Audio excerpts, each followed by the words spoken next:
जब लग गुरु मिले न साचा, तब लग गुरु करो 10 पांचा। क्या गुरु बदल सकते हैं? क्या गुरु बदलने से पाप लगता है? आध्यात्म के इस मैदान में आखिर सही गुरु कौन है? गीता जी में वर्णित तत्वदर्शी संत कौन है?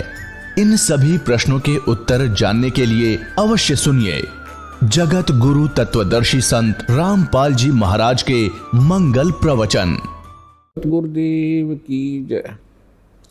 बंदी छोड़ कबीर परमेश्वर जी की जय।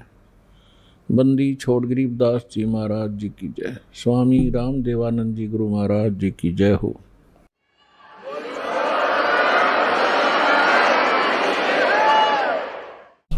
गरीब नमो नमो सतपुरुष को नमस्कार गुरु की नहीं।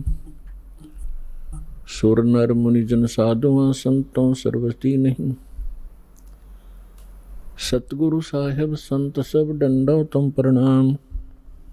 आगे पीछे मध्य हुए तिनको जाम कुर्बान। नराकार निर्विषम काल जाल वैभंजनम निर्लेपम निज निर्गुणम। अकल अनुबेशुंदुनम सोहम सुरति समापितम सकल समाना निरतल। उज्ज्वल हिरंबर हरदम अम्बे परवा था है वार पार निमज्जतम। गरीब जो सुमर सिद्ध होई गणनायक गलता न। करो अनुग्रह सोई पारस पद परवाना। आदि गणेश मनाऊं गणनायक देवन देवा। चरण कमल लो लाऊं आदंत करूं सेवा। परम शक्ति संगीतम रिद्धि सिद्धि दाता सोई। अवगत गुण अतीतम सत्य पुरुष निर्मोही। जगदम्बा जगदीशम मंगल रूप मुरारी। तन मन अर्पों शीशम भक्ति मुक्ति भंडारी। सुर नर मुनि जन ध्यावे ब्रह्मा विष्णु महेशा। शेष सहस मुख गावे पूजय आद गणेशा। इंद्र कुबेर सरीखा वरुण धर्म राय ध्यावे। समरथ जीवन जी का मन इच्छा फल पावे। 33 कोटि आधारा ध्यावे 88। उतरे बहु जल पारा कट है यम की फांसी। 33 कोटि आधारा ध्यावे 88। उतरे बहु जल पारा कट है यम की फांसी। कर जोरों विनती करूं धरूं चरण पर शीश। गुरु जी राम देवानंद जी महाराज ने दियो नाम बख्शीश। कोटि कोटि सिजदा करूं कोटि कोटि प्रणाम। चरण कमल में राखियो में बांधी जाम गुलाम। कुत्ता हूँ गुरुदेव का रामपाल दास का नाम। गले प्रेम की जेवड़ी जा खेचो वहाँ जाऊं। तो करो तो हो बावड़ू। दूर दूर करो तो जाऊं। जो राखो त्यों ही रहूं। जो देव सो खाऊं।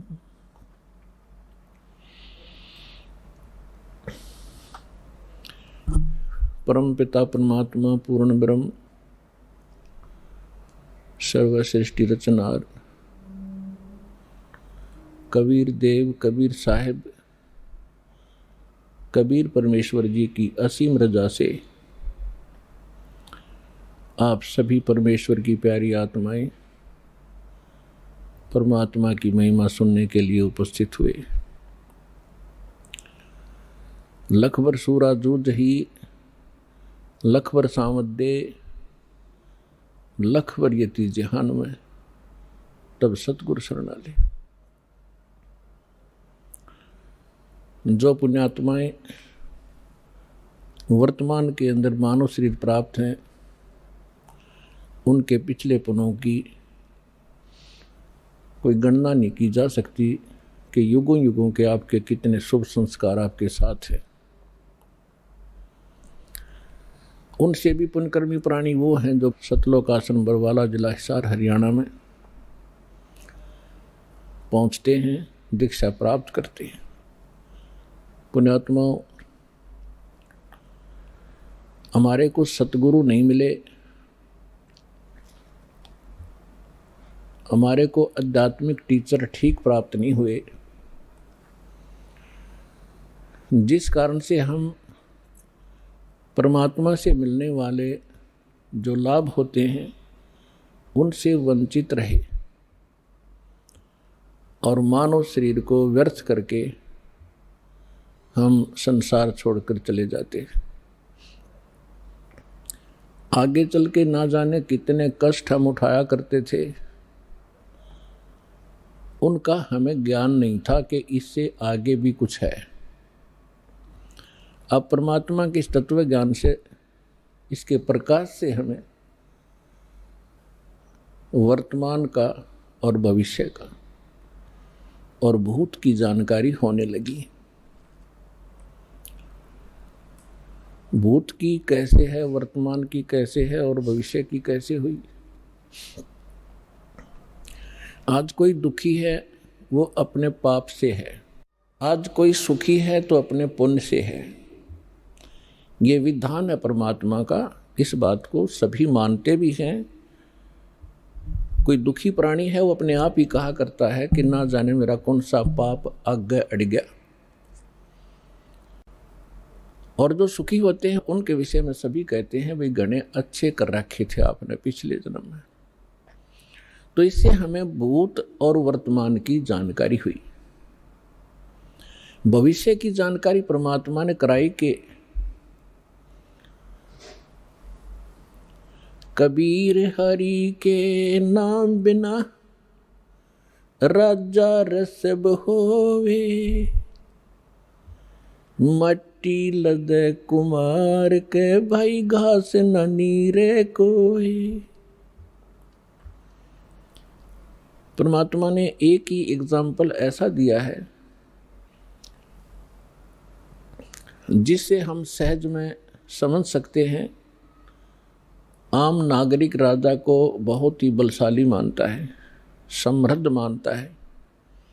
परमात्मा कहते हैं यदि राजा भी भक्ति नहीं करता है परमात्मा की, नेक्स्ट उसकी लाइफ गधे की होगी। अपने आत्मा अब यहाँ समस्या आती रही कि किसने देखा है, फिर वर्तमान के अंदर हमें वो सुख प्राप्त है जिससे हम घने फूल गए और भूल गए कि आगे दुख भी होंगे, और फिर ये बात कहकर छोड़ देते हैं कि देखी जाएगी। तो ये हमारी अध्यात्म ज्ञानहीनता का ही परिणाम था। हमारे सदग्रंथ परमात्मा का संविधान है और संविधान की अवहेलना जो लोग करते हैं, आप यहाँ वर्तमान में देख लो, जो संविधान की अवहेलना करते हैं उनको यही दंडित किया जाता है। इसी प्रकार परमात्मा का विधान है, जो उसको तोड़ता है, उल्लंघना करता है, उसको भी दंड प्राप्त होगा। तो उसके विषय में हमने दृढ़ होने के लिए, सच्चाई से परिचित होने के लिए कुछ आधार बनाना पड़ेगा। हमारे सदग्रंथ इसका आधार हैं। उसके पश्चात वो महापुरुष जिनको परमात्मा मिले और परमेश्वर का विधान उन्हें प्राप्त हुआ, और तीसरे नंबर पर उन महापुरुषों ने बताया कि वो परमात्मा कौन है। उस परमेश्वर ने आके स्वयं अपना विधान अपने मुख कमल से बोला, जिसको तत्व ज्ञान कहते हैं, जिसको सूक्ष्म वेद कहते हैं, जिसके विषय में हिंट दिया गया है श्रीमद् भगवद गीता अध्याय नंबर 4 के श्लोक नंबर 32 में। गीता ज्ञान दाता ये ब्रह्म है और परम अक्षर ब्रह्म यानी पूर्ण परमात्मा की वो जानकारी दे रहा है। अपने सतर का वो ज्ञान श्रीमद् भगवत गीता में अर्जुन को बता ही रहा है।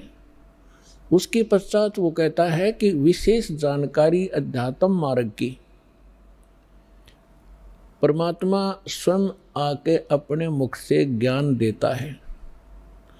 उस परमात्मा के मुख से उच्चरित वाणी को तत्व ज्ञान कहते हैं। उसके अंदर धार्मिक यज्ञों की, धार्मिक अनुष्ठानों की जानकारी विस्तार से कही गई है। और चौथे अध्याय के 34वें श्लोक में गीता ज्ञानदाता कहता है कि उस तत्व ज्ञान को तू तत्वदर्शी संतों के पास जाकर समझ। उनको दंडवत प्रणाम करने से, कपट छोड़कर उनकी सेवा करने से वो तत्वदर्शी संत तुझे परमात्म तत्व की जानकारी तथा तत्व ज्ञान का उपदेश करेंगे। तो इससे एक तो ये सिद्ध हो गया कि गीता जी के अंदर वो ज्ञान नहीं है। यदि वो ज्ञान श्रीमद् भगवद गीता में ही होता तो वो कह देता कि उस अध्याय में पढ़ लेना। और इससे ये भी सिद्ध हो गया कि वो परमात्मा अन्य है गीता ज्ञान दाता से, और वही मोक्षदायक है। उसके द्वारा बताया गया ज्ञान जो है वो तत्व ज्ञान है। चौथे अध्याय के 32वें श्लोक में अनुवादकर्ताओं ने एक गलती की है। इसमें एक ब्रह्मणे शब्द है, ब्रह्मणे। इन्होंने ब्रह्मणे शब्द का अर्थ कर दिया वेद, और यही ब्रह्मणे शब्द है गीता अध्याय नंबर 17 के श्लोक नंबर 23 में। वह इन्हीं अनुवादकर्ताओं ने ब्रह्मणे का अर्थ किया है सच्चिदानंद घन ब्रह्म, यानी परम अक्षर ब्रह्म, जिसके विषय में गीता अध्याय नंबर 7 के श्लोक नंबर 29 में गीता ज्ञानदाता कहता है कि जो उस तत्ब्रह्म से, सारे अध्यात्म ज्ञान से और सभी कर्मों से परिचित हो जाता है, वो व्यक्ति केवल जरा और मरण से ही छूटने के लिए प्रयत्न करता है। यानी जरा माने वृद्धावस्था का कष्ट, मरण माने मृत्यु, अर्थात जो यहाँ से जन्म मरण के कष्ट से छूटने के लिए साधना करता है, संसार की कुछ इच्छा नहीं रखता है, वो उस तत्ब्रह्म से परिचित हो चुका है, सारे अध्यात्म ज्ञान से परिचित है और सभी कर्मों से परिचित है। अर्जुन ने 8वें अध्याय के प्रथम मंत्र में पूछा, फिर वो किम तत्ब्रह्म, वो तत्ब्रह्म क्या है? गीता ज्ञानदाता ने 8वें अध्याय के 3रे श्लोक में बताया कि वो परम अक्षर ब्रह्म है, यानी गीता ज्ञानदाता से अन्य है वो। तो हमने अपने इस अध्यात्म मार्ग में आगे बढ़ने के लिए कुछ आधार बनाना पड़ेगा। अब तक हम जिस भी संत या पंथ में गए या उनका कोई अनुभव हमने पढ़ा, उनके तकरीबन विचार भिन्न मिलते हैं, उनकी साधनाओं में बहुत अंतर मिलता। तो गीता अध्याय नंबर 2 के श्लोक नंबर 53 में कहा कि अर्जुन, जिस समय तेरी बुद्धि भ्रमित करने वाले भिन्न भिन्न प्रकार के वचनों से हटकर एक परमात्म ज्ञान पर स्थिर हो जाएगी, तब तू योगी बनेगा। योगी माने भक्त। तब तो तू भगत का होगा, नहीं तो कोई भी जहाँ भी आप जाते हो आपको तत्व ज्ञान है नहीं। कोई भी सिरफिरा आपको दो अटपट करके वहाँ से डिगा देता है, आपको सुमार्ग से विचलित करके कुमार्ग पर खींच ले जाता है। और जिस समय आप इस तत्व ज्ञान से दृढ़ हो जाओगे तो यहाँ पर ब्रह्मा विष्णु महेश आ जाइए आपके सामने, आप ज्ञान में डगमग नहीं हो सकते, उनको विचलित कर दोगे। ये ऐसा ज्ञान है।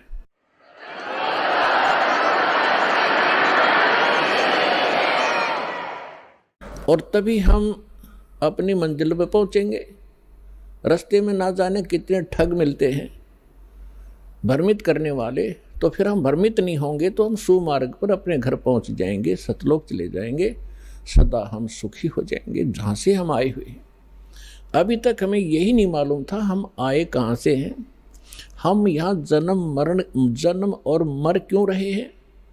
सारा जीवन हम डिवोट कर देते हैं अपने कोठी और बंगले बनाने में, अपने बच्चों के साथ प्रेम में रहने के लिए। हर एक सेकंड में ना बच्चे रहते हैं, ना वो कोठी रहती है, ना वो बैंक बैलेंस साथ जाता है।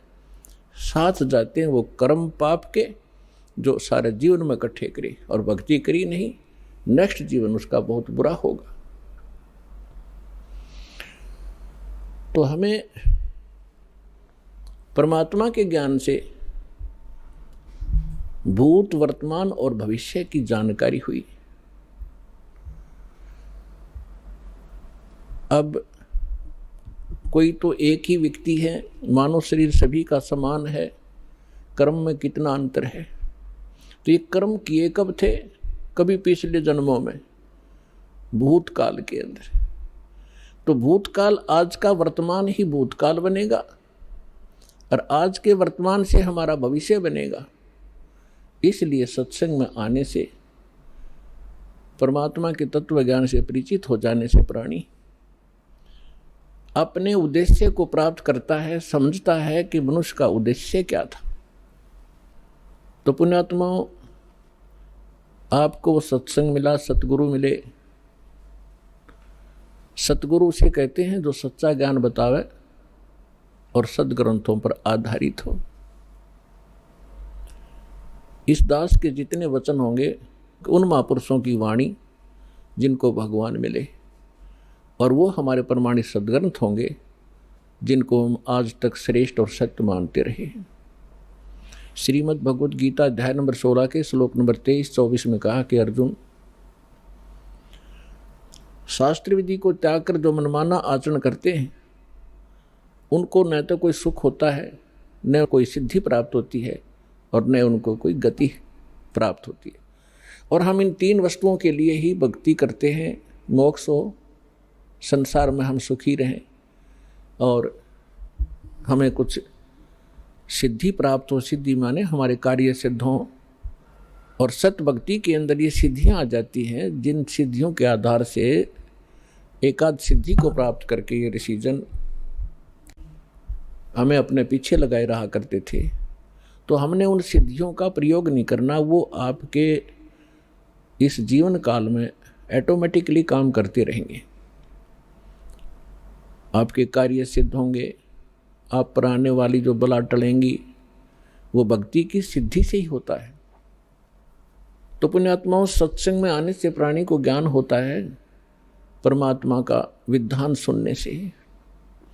मानुष जन्म दुर्लभ है, ये मिले न बारंबार, जैसे तरवर से पत्ता टूट गिरे वो बहोर न लगता डार।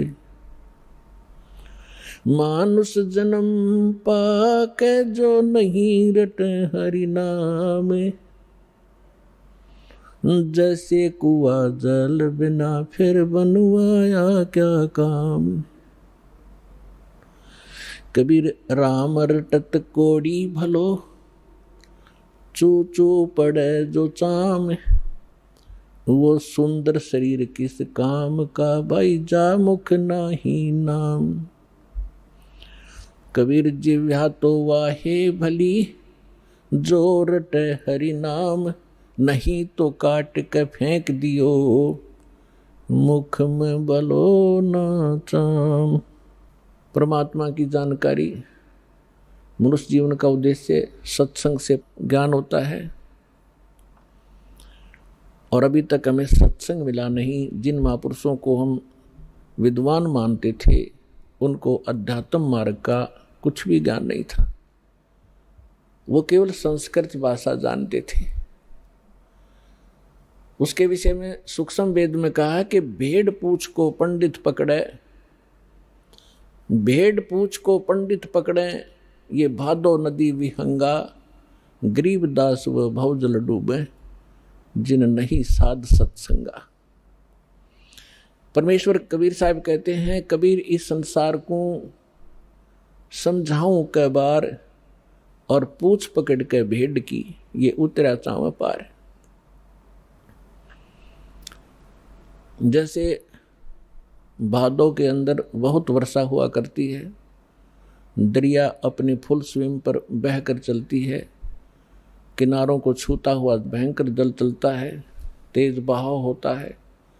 उस दरिया को पार करने के लिए यदि कोई ये कहे कि भेड़ की पूंछ पकड़ दे, ये तुझे परले पार कर देगी, और उस व्यक्ति को जान कर कोई भेड़ की पूंछ पकड़ कर दरिया में चले जाता है, तो अंडरस्टूड है उसके साथ के बनेगी। तो यहाँ परमात्मा कहते हैं, कबीर इस संसार ने समझाऊं कै बार, और पूछ पकड़ के भेड़ की, ये उतरा चाव पार।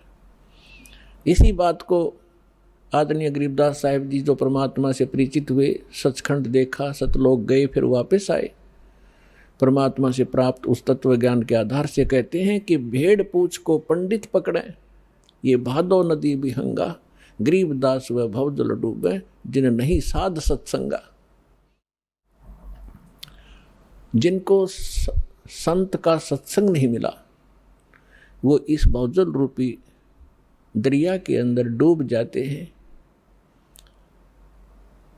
और जो साधनाएं आप कर रहे थे, वो भेड़ की पूंछ पकड़ा रखी थी, श्राद्ध निकाल दो, तेरहवीं कर लो, फिर फूल चुग लो, इससे काम लगा रखे थे हम। भक्ति के तो आसपास भी नहीं पहुंचे थे, कहीं नामो निशान नहीं था भक्ति का।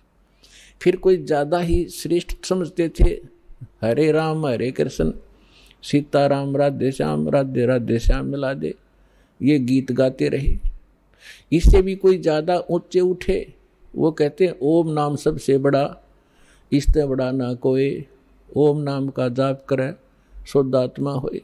तो ये अधूरा ज्ञान था, यह भेड़ की पूंछ थी। हमने जाना है सत्यलोक में, जहां हम पहले रहा करते थे, और जहां हमें सर्व सुख प्राप्त होगा, जिसकी खोज हम यहां कर रहे हैं इस गंदे लोक में। इस पृथ्वी पर और काल ब्रह्म, जिसका ओम नाम है, ये ब्रह्म है। इससे ऊपर दो शक्तियां और हैं ब्रह्म से ऊपर, एक पर ब्रह्म, एक परम अक्षर ब्रह्म। इन्हीं को अन्य शब्दों में कहते हैं, जैसे ब्रह्म को कहते हैं सरपुरुष या सरब्रह्म। श्रीमद् भगवद गीता अध्याय नंबर 15 के श्लोक 16 और 17 में इन तीन पुरुषों की, तीन प्रभुओं की जानकारी है। हमारे जो गुरु थे, हमारे ऋषि महर्षि थे, ये हमारे सदग्रंथों अपने सिलेबस से परिचित नहीं थे, ये खाक टीचर थे। जो टीचर अपने सिलेबस से परिचित नहीं है, वो टीचर नहीं है, वो लोक वेद सुनाया करते थे। और जिस आधार से हमने, हमारे पूर्वजों ने जीवन नाश कर दिए, आज वो पशु पक्षी भूत योनियों में भोग रहे हैं। और अब उनको राहत दिलाने के लिए कहते हैं श्राद्ध निकाल दो, फलान कर दो, और वो मनमाना गधा बन रहा हो और यहाँ उसके श्राद्ध निकाल रहे। ये कोई बात हुई? हम शाने नहीं थे, हमें ज्ञान नहीं था, तो परमात्मा ने दया बख्शी है, आपको शिक्षित किया, और शिक्षित करके फिर दास को इस ज्ञान से युक्त किया। उससे पहले आपके लिए ये इंस्ट्रूमेंट बनवाए, ताकि ये बच्चे घर बैठे समझ सकें, सदग्रंथों को रूबरू कर किया जाए। अभी तक हम शिक्षित ना होने से एक सिरफरा 4 वाणी 4 श्लोक गीता या वेद के घोट लेता, हम उसके मुंह की तरफ देखते रहते, बड़ा विद्वान है, वाह भाई वाह, बड़े संस्कार जानता है। भाषा का जानना अलग चीज है, अध्यात्म का जानना ये विशेष ज्ञान है। तो जो प्रसंग चल रहा था कि जब तक हम अपने सदग्रंथों से परिचित नहीं होंगे, तब तक हमें विश्वास नहीं होगा कि सचमुच हम जो सुना करते थे वो सत्य था या असत्य था। क्योंकि आज हम शिक्षित हैं, सदग्रंथ हमारे पास हैं, जिनके ऊपर आज तक हम लाखों वर्षों से आधारित रहे हैं, और आज वही हमें क्या संदेश दे रहे हैं, तो एक मिनट में समझ जाओगे, क्योंकि परमात्मा ने आपको शिक्षित बनाया है। तो यहां समस्या हमारे सामने यही अड़ी रही कि हम स्वयं परमात्मा के ज्ञान से परिचित न होने से ऐसे ही भटकते रहे, किसी ने जो मार्ग दिया उसी को हम जाप करने लगे। तो यहाँ 3 पुरुष हैं, एक सरपुरुष, सरब्रह्म भी कहते हैं इसी को, दूसरे शब्दों में इसको ईश कहते हैं। ईश, ईश्वर, परमेश्वर, ये 3 अलग अलग प्रभुओं की जानकारी है। ब्रह्म, परब्रह्म, परम अक्षर ब्रह्म, इन्हीं को अन्य शब्दों में सरपुरुष, अक्षर पुरुष, परम अक्षर पुरुष या परम अक्षर ब्रह्म कहो। जो तीसरे नंबर का परमात्मा है वो है सबके लिए पूज्य इष्ट रूप में। और बाकी जितने भी ये प्रभु हैं, स्वामी हैं, पहले आपको थोड़ा सा डेफिनेशन ऑफ गॉड बताएंगे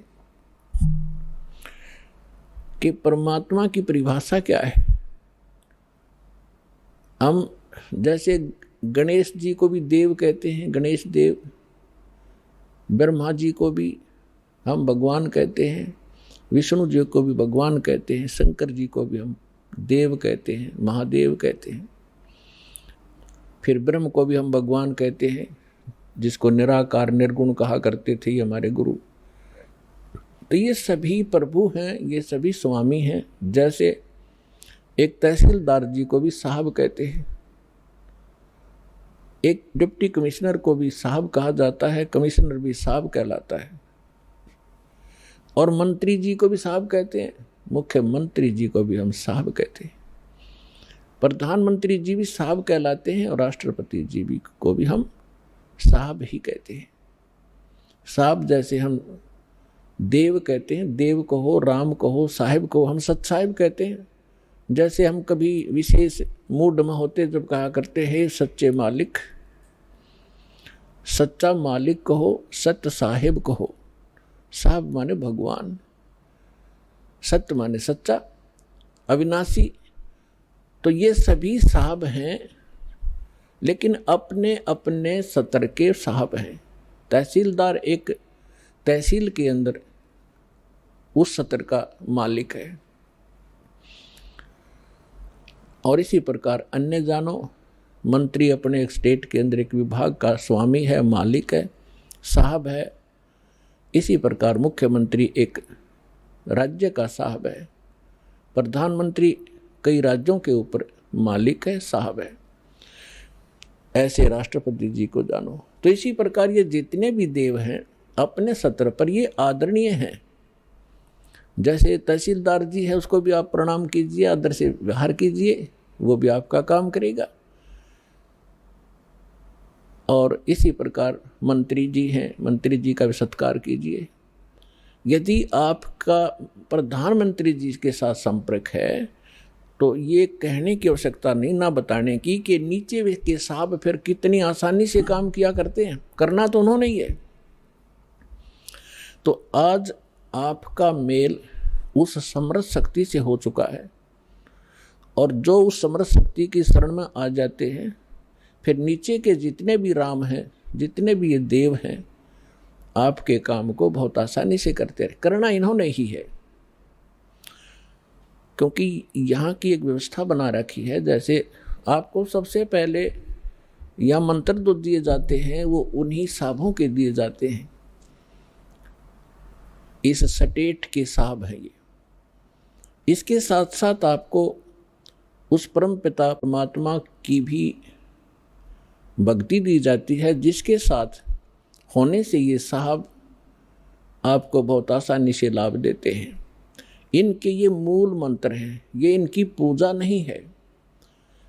यहाँ भ्रमित कर देते हैं ये सिर्फ कुछ जो 100, 200, 1000, 2000 को पीछे लगा रहे हैं नकली संत, और विशेषकर ये कबीरपंथी या राधा स्वामी धन धन सतगुरु वाले, ये क्या भ्रमित करते हैं कि देखो ये तो देवताओं की पूजा कराता है, ये तो प्रथम मंत्र ही देवताओं के देता है, और बात करता सतलोक और सचखंड की।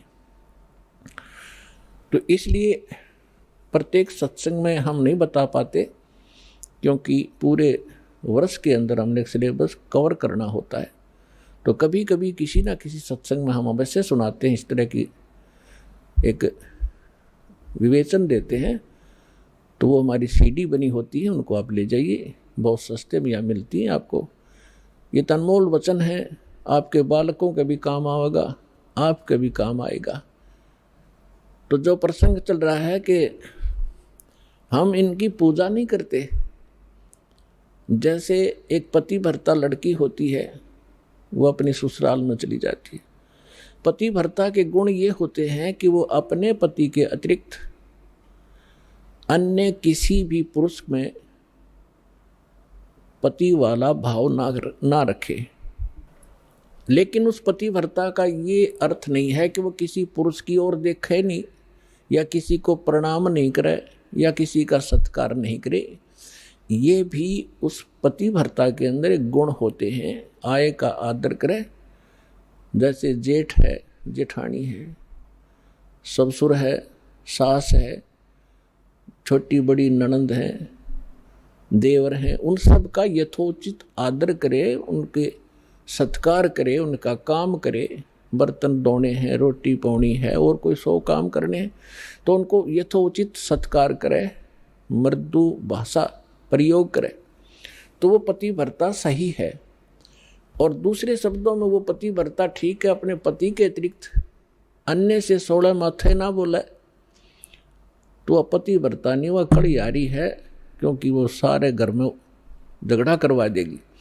तो इसलिए हम भगत भी तभी होंगे और पति भर्ता पद पर तभी चलेंगे जब हम सभी जितनी भी शक्तियां हैं उनका यथोचित आदर करेंगे।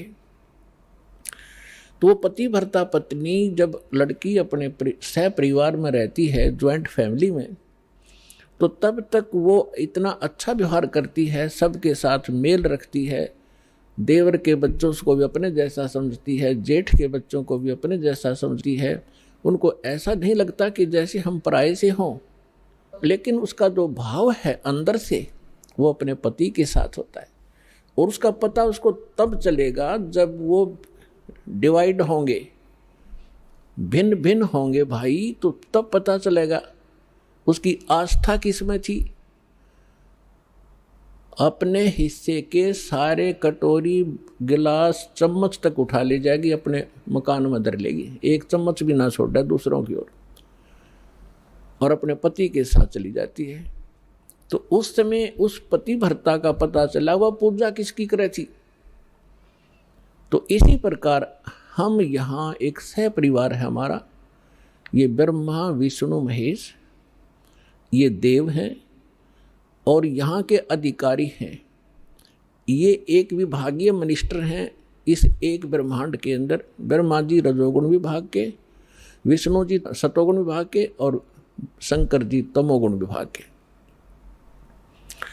और इन अन्य जो देव हैं जैसे गणेश जी हैं, दुर्गा जी है, इनके भी हमारे इस अध्यात्म मार्ग में बहुत सहयोग है।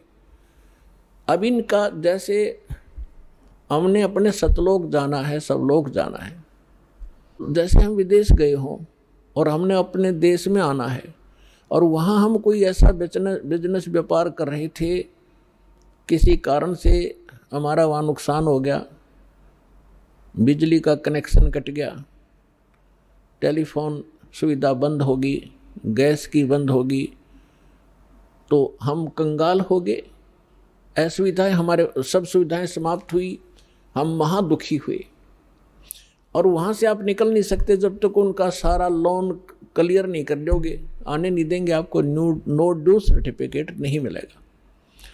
और वहाँ कोई आपको ऐसा रहम दिल समर्थ मिल जावे, आपसे कहे कि आपका कनेक्शन पुनः चालू करवा देता हूँ अपनी गारंटी से, और आप नए सिरे से मेहनत करो, नेक नीति से मजदूरी करो और इनके टैक्स भरते रहना, बिजली वाले का बिल भरना शुरू कर देना,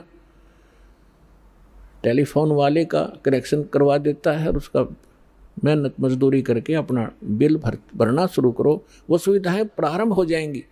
और फिर से वो धनी होकर के और सब कर्जे से मुक्त होकर के और बची हुए धन को साथ लेकर के स्वदेश आ सकता है। ठीक इसी प्रकार हम इस काल के लोक में बहुत बड़ी पूंजी लेकर आए थे। हम बहुत बड़े साहूकार के बेटे थे, बेटियां थी सतलोक के अंदर। हम अपनी गलती से उस पूंजी समेत, अपने पुनों समेत इसके साथ आ गए। ये एक बहुत छलिया यहाँ का मालिक है, ये सारे काम छल से करता है और आपकी ही मजदूरी से कुछ टैक्स लेकर अपने 21 ब्रह्मांड को चला रहा है।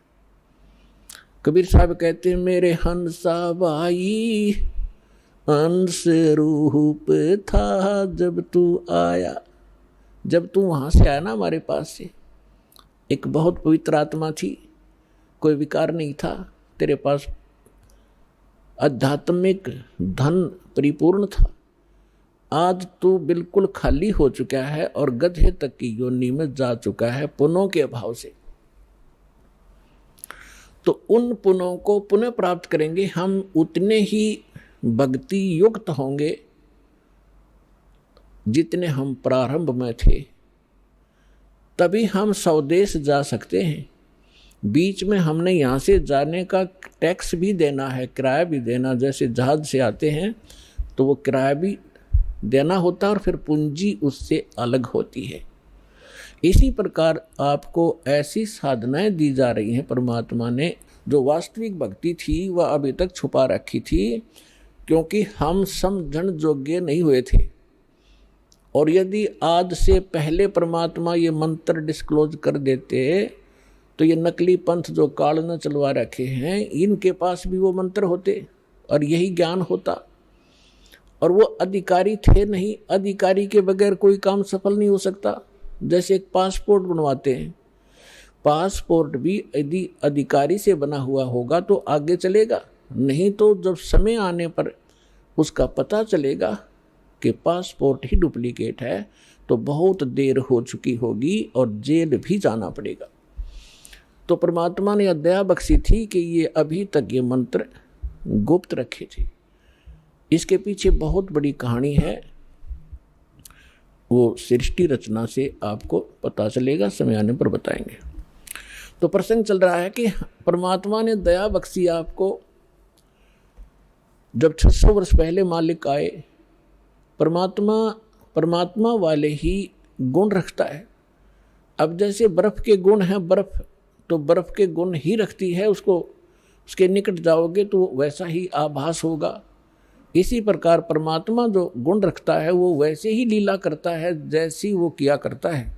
और उस परमेश्वर ने 600 वर्ष पहले जो लीलाएं की थी वही जानकारी हमारे सदग्रंथों से मिलती है कि परमात्मा जब पृथ्वी पर आता है, यथार्थ ज्ञान स्वयं अपने मुख कमल से कवियों की तरह कविताओं से, लोकोक्तियों के माध्यम से, शब्दावलियों के माध्यम से वो ऊंचे स्वर में बोल बोल कर उच्चारण करता है।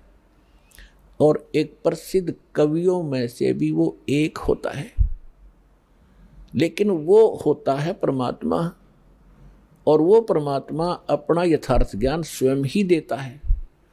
और जब परमात्मा यहाँ आते हैं वो 3 प्रकार से हमारी देखभाल करते हैं, 3 प्रकार से हमारे पोषण करते हैं, धारण पोषण करते हैं।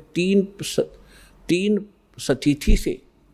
एक सतिथि में परमात्मा सतलोक में सचखंड में एक राजा के समान बहुत सुंदर सिंहासन पर विराजमान है, मनुष्य के दृश्य। सिर पर मुकुट है, ऊपर छत्र है, परमात्मा के सिर पर चंवर अपने आप चल हो रहा होता है। और दूसरी सतिथि में वो परमात्मा प्रत्येक युग में एक शिशु रूप धारण करके यहाँ आते हैं और किसी कमल के फूल के ऊपर विराजमान होते हैं। वहाँ से निसंतान दंपति उन्हें उठा ले जाते हैं और फिर वहाँ परवरिश की लीला होती है। तो तब वो कंवारी गाय का दूध पीते हैं और कुछ नहीं पान करते। कंवारी गायों के दूध से उनके बचपन की परवरिश होती है। ये हमारे सदग्रंथ बताते हैं। ऋग्वेद मंडल नंबर 9 ऋग्वेद मंडल नंबर 9 सूक्त 1 मंत्र 8 और 9 में, ऋग्वेद मंडल नंबर 9 सूक्त 86 मंत्र 26 और 27 में, ऋग्वेद मंडल नंबर 9 सूक्त 82 मंत्र 1, 2, 3 में, ऋग्वेद मंडल नंबर 9 सूक्त 94 के मंत्र 1 में, ऋग्वेद मंडल नंबर 9 सूक्त 95 के मंत्र 2 में, ऋग्वेद मंडल नंबर 9 सूक्त 96 के मंत्र 16 से 20 में, ऋग्वेद मंडल नंबर 9 सूक्त 54 मंत्र 3 में, ऋग्वेद मंडल नंबर 9 सूक्त 20 मंत्र 1 में, और भी अनेक स्थानों पर ये प्रमाण है कि परमात्मा ऐसी लीला किया करता है। जो परमात्मा शिशु रूप धारण करके लीला करता है तो उनकी परवरिश की लीला कंवारी गायों से होती है, ये वेद बताते हैं। और ये लीला की किसने? वो परमात्मा कवियों की जैसा आचरण करता है। ये लीला की किसने? श्री राम, श्री कृष्ण, श्री ब्रह्मा, श्री विष्णु, श्री शिव जी की लीला में हमने कदे नहीं पढ़ी। हम हिंदू धर्म में ओड जोड़ हो गए। अब परमेश्वर की लीला में 600 वर्ष पहले मालिक आए थे, उन्होंने कबीर भगवान ने ये लीला की थी। तो who is God? Kabir is God. अब भगवान के पहचानने में हमें कति देर नहीं लगेगी, क्योंकि हम जिन सदग्रंथों को अपना मानते थे, अद्वैत सदग्रंथ हमें संदेश दे रहे हैं कि भगवान ये लीला करता है। तो सबसे पहले तो हमें भगवान की पहचान हो और सदग्रंथों से वो पहचान हो। जैसे दास ने अभी बताया था, गीता अध्याय नंबर 16 के श्लोक 23-24 में स्पष्ट किया हुआ कि अर्जुन, जो शास्त्र विधि को त्याग कर मनमानी साधनाएं करते हैं उनको कोई सुख नहीं होता।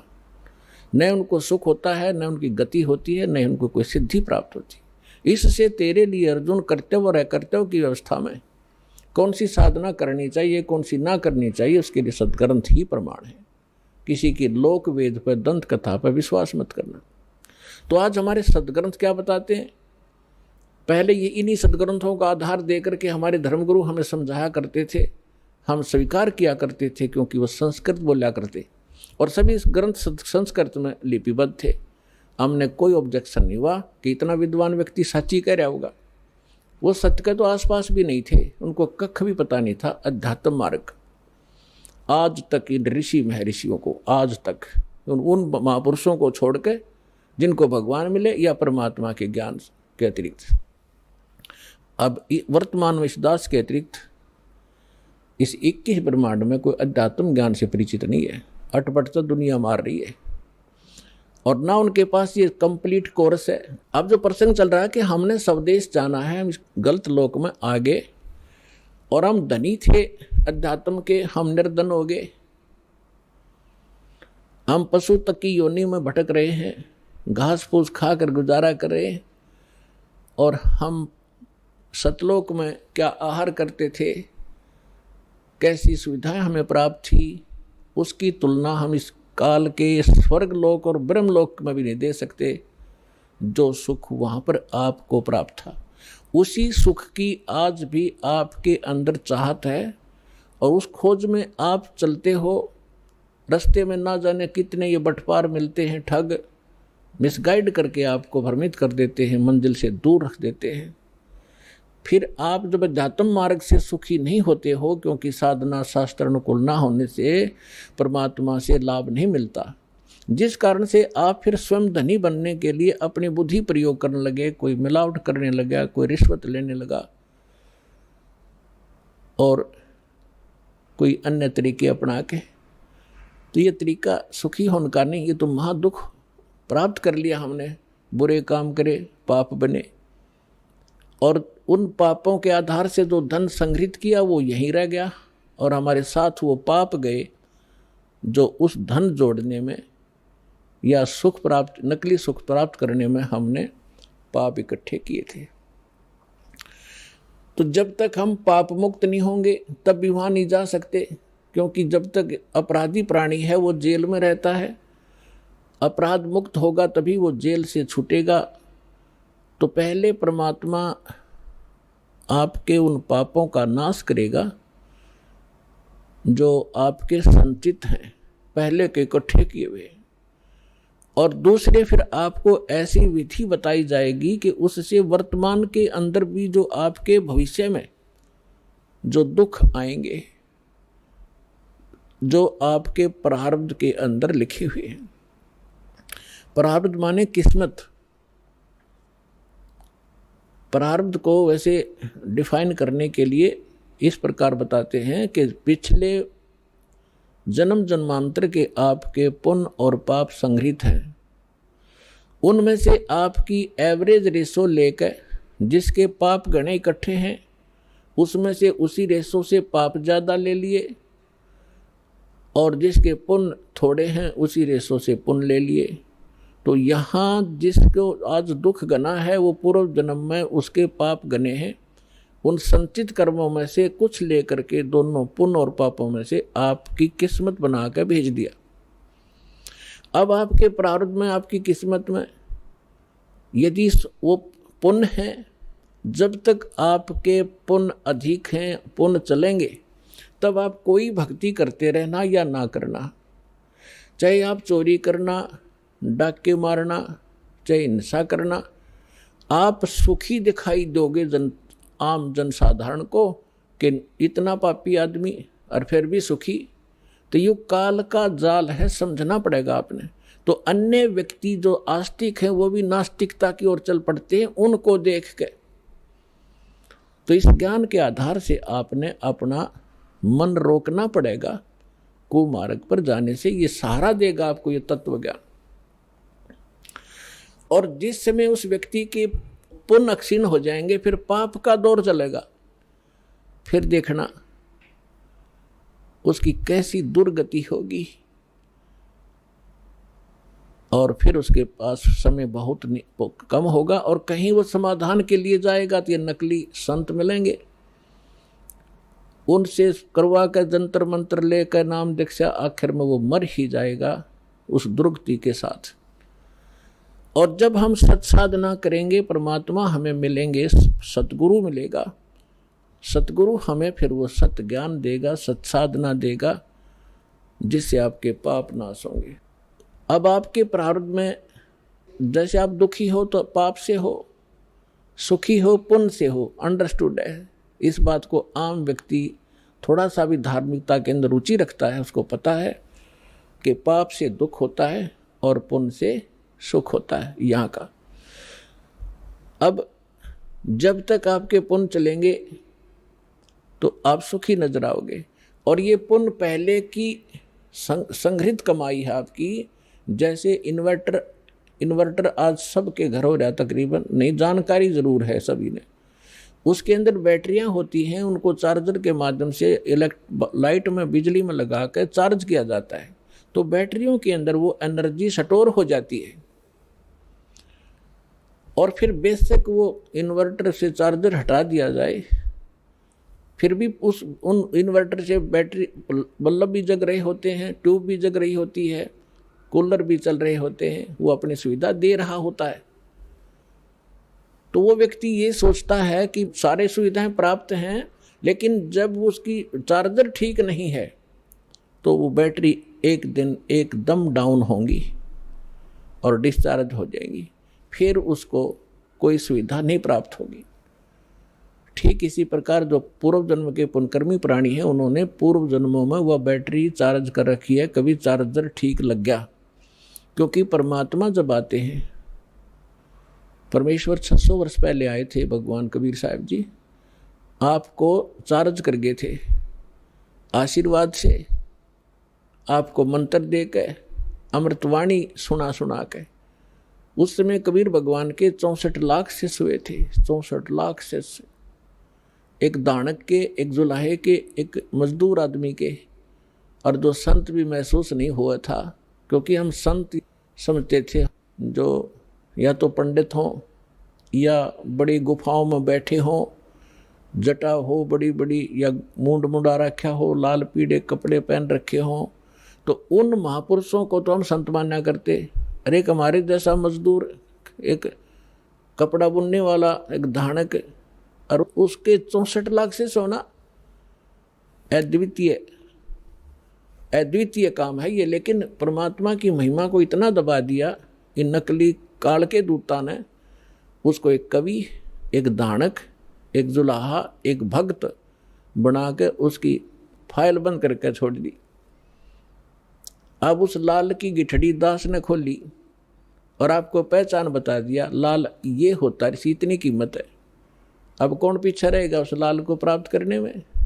दौड़ लग जाएगी, होड़ लगेगी, कुछ दिनों में देख लेना। पूरा विश्व प्राप्त करेगा, सबको जरूरत है भगवान की।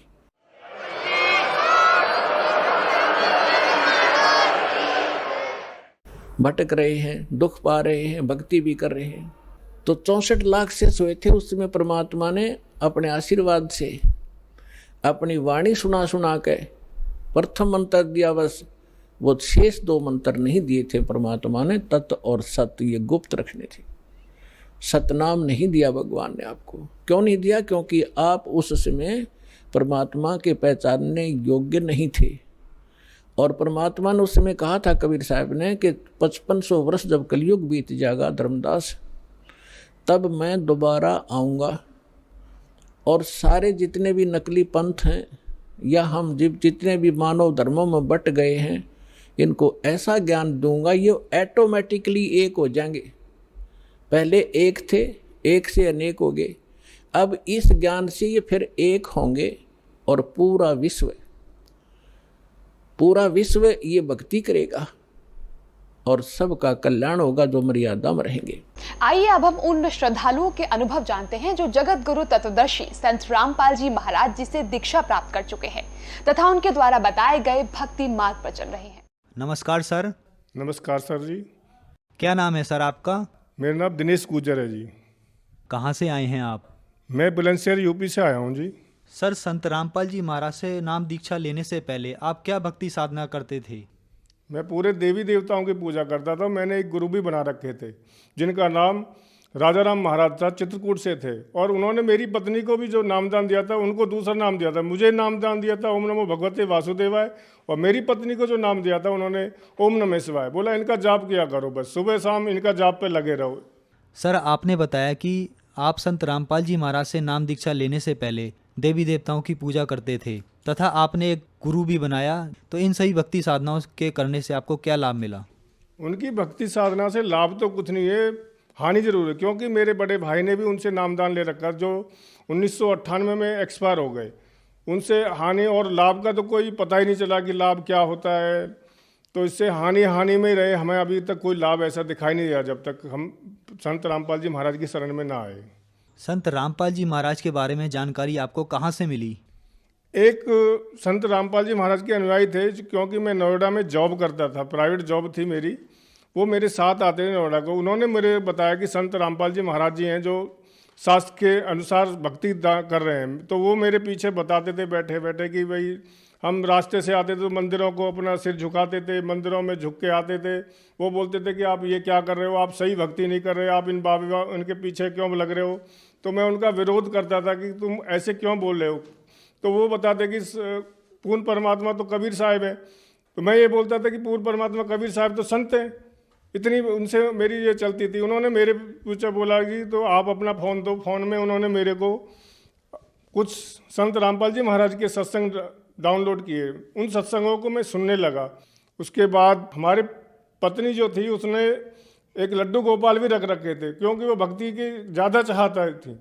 उसको लड्डू गोपाल मैं बोलने लगा कि आप जो सुने ये सत्संग सुनो, सत्संग सुनने के बाद आप देखो कि आप पीतल की पूजा कर रहे हो, आप इन पत्थरों की और इन पूजाओं में आपने कुछ नहीं रखा। उनको देवी सरस्वती पूरी ऐसे याद थी, कंठ से याद थी। वो पूरी देवी की भक्ति करती थी, साथ में लड्डू गोपाल कृष्ण जी की पूजा करती थी, और ज़्यादातर वो चैनलों पे अपने भागवत को देखा करती थी। उसके बाद सितंबर 2014 को मैंने बरवाला जाके संत रामपाल जी महाराज जी के नामदान लिया। और नामदान लेने के बाद में जब मुझे पता लगा कि सुख क्या होते हैं और दुख क्या होते हैं। सर, संत रामपाल जी महाराज से नाम दीक्षा लेने के बाद आपको क्या क्या लाभ हुए? लाभ तो भगत जी मेरे परमात्मा संत रामपाल जी महाराज ने झड़ी लगा रखी है। आज तक लाभों की मैं गिनती कराऊं तो सुबह से शाम हो जाएगी और शाम से सुबह हो जाएगी, लेकिन लाभों को मैं लिखवा नहीं सकता और बता नहीं सकता। मेरा एक्सीडेंट हुआ, और एक्सीडेंट भी इतना भयंकर हुआ कि शायद ऐसा एक्सीडेंट किसी ने देखा। जो देखने वाले थे वहाँ सब ये बोले थे कि ये बचेगा नहीं बंदा। और जब एक्सीडेंट में पीछे टायर के पीछे मैं खिंच रहा था तो मैं ये शोर मचा रहा था कि मेरे को बचाओ बचाओ बचाओ, जब तक किसी ने नहीं बचाया। तब अंत में मेरे को एक वाणी याद आई परमात्मा संत रामपाल जी महाराज की कि सांस निकले तो नाम के द्वारा ही निकले। तब मैंने सतनाम का जाप किया। मेरा 2 नाम का जाप हुआ था भगत जी, तभी तुरंत आके वो डंपर रुक गया। उसके बाद में मुझे पता नहीं है कैसे वहाँ पुलिस आई, कैसे आई। मेरे को पुलिस ने उठाया, वहाँ से उठा के अस्पताल में एडमिट किया, जहाँ पर मेरा जो सब कुछ हुआ तो मेरा ये टांग पूरी जो राइट वाली टांग है बिल्कुल यहाँ धड़ से अलग थी। मेरी पेशाब की नली फट चुकी थी, लेकिन फिर भी मेरे को वहाँ से आते मेरे गाँव वाले ये इंतज़ार कर रहे थे कि कब इस बंदे की डेड बॉडी आने वाली है। लेकिन संत रामपाल जी महाराज ने मुझ पर इतनी कृपा रखी कि मेरा जो चलना फिरना, अभी 2 साल हो गए इस एक्सीडेंट को मुझे, लेकिन अब मैं बिल्कुल ठीक हूँ। और जो भी त्रुटि होती है हमारे संत रामपाल जी महाराज कभी त्रुटि होने नहीं देते, और जो भी हमारे हानि होती है उसको टाल देते हैं। कभी भी परमात्मा ने हमें दुख की तरफ जाने नहीं देते और आगाह कर देते हैं कि अभी तुम्हारे को ये दुख होने वाला है तो तुम सतर्क हो जाओ। उसके बाद घर बन गया। घर के बाद में मैं नामदान लेने के बाद में मेरी बच्ची की शादी हो गई। उसमें ना कोई दहेज, 1 रुपये का भी दहेज नहीं देना पड़ा, ना कोई खर्चा हुआ, ना कोई आने का खर्चा, ना कोई जाने का खर्चा। संत रामपाल जी महाराज ने ऐसी दया करी, मेरे घर बैठे सब कुछ काम ऐसे ही बनते चले गए। मुझे एक लड़की की शादी से पहले मुझे घर पे कुछ काम कराना था, वो काम भी ऐसे ही घर पे बैठे बैठे हो गया। उसको समझ लो कि घर पे बैठे बैठे एक ईंट वाला आया कि बोला कुछ तुम्हें ईंट चाहिए। मैं बोला ईंट तो चाहिए। बोला ले लो, ईंट दे दी उन्होंने। वहीं पे फिर मेरे को राजमिस्त्री की ज़रूरत पड़ी। वहाँ राजमिस्त्री भी मेरे घर पे आए, बोले कि आपको कुछ काम करवाना है। मैं बोला जी बिल्कुल करवाना है। तो उन्होंने बोला जी ठीक है हम कर देंगे। मैं बोला ठीक है जी कर दो। तो उन्होंने घर पे बैठे बैठे संत रामपाल जी महाराज ने, परमात्मा ने इतनी दया बख्शी है हम पे तो बहुत ज़्यादा, इसके तो हम कभी गुण भूल ही नहीं सकते। और जो जगत है, मैं गुर्जर समाज से जुड़ा हुआ हूँ, ये जगत तो इतना खिलाफ रहता है। मैं इन गुर्जर भाइयों से तो ज़्यादातर प्रार्थना करना चाहता हूँ कि वो संत रामपाल जी महाराज का एक बार ज्ञान तो सुने। वो अपने हुक्के और तम्बाकू में लगे रहते हैं। मेरे से बोलते हैं कि तुम्हारा परमात्मा क्या कर लेगा, तुम्हारा परमात्मा कौन है। मैं उनको बार बार समझाता हूँ, मैं विनती कर रहा हूँ कि तुम आओ, इसमें जगत में इसमें कुछ नहीं रखा, मान बढ़ाई में सब चले जा रहे हैं। सर, संत रामपाल जी महाराज से नाम दीक्षा लेने के बाद आपको काफ़ी लाभ प्राप्त हुए तथा आपकी बेटी की शादी बिना दहेज के हुई। आपका एक्सीडेंट हुआ, उसमें आपकी जान जानी थी, लेकिन संत रामपाल जी महाराज की दया से आपकी जान बच गई। तो आप जन समुदाय को क्या संदेश देना चाहते हैं? मैं जन समुदाय को यही संदेश देना चाहता हूँ कि आप सब जन समुदाय समझ लो कि धरती पर परमात्मा संत रामपाल जी महाराज के रूप में आए हुए हैं। आप उनकी शरण में आओ और उनसे पूर्ण लाभ प्राप्त करो। मैं जिस समाज से मैं जुड़ा हुआ हूँ वो गुर्जर समाज है। मैं उस समाज को भी ये बोलना चाहता हूँ कि आप अपनी मान बढ़ाई को त्याग दें और संत रामपाल जी महाराज के कुछ सत्संग सुने, जो कि टीवी पर बहुत हर चैनल पर चल रहे हैं, ज़्यादा से ज़्यादा चैनलों पे आ रहे हैं, और उनको सुनकर संत रामपाल जी महाराज की शरण में आएं और इसका लाभ उठाएं। संत रामपाल जी महाराज से नाम दीक्षा लेने के लिए भगत समाज को क्या करना होगा? संत रामपाल जी महाराज से दीक्षा लेने के लिए जो टीवी पे चैनलों पे जो सत्संग आ रहा है उसके नीचे एक पट्टी चलती है।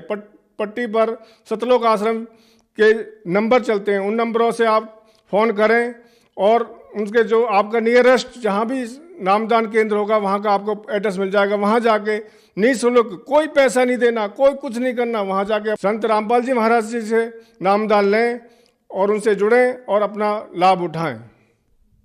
धन्यवाद सर।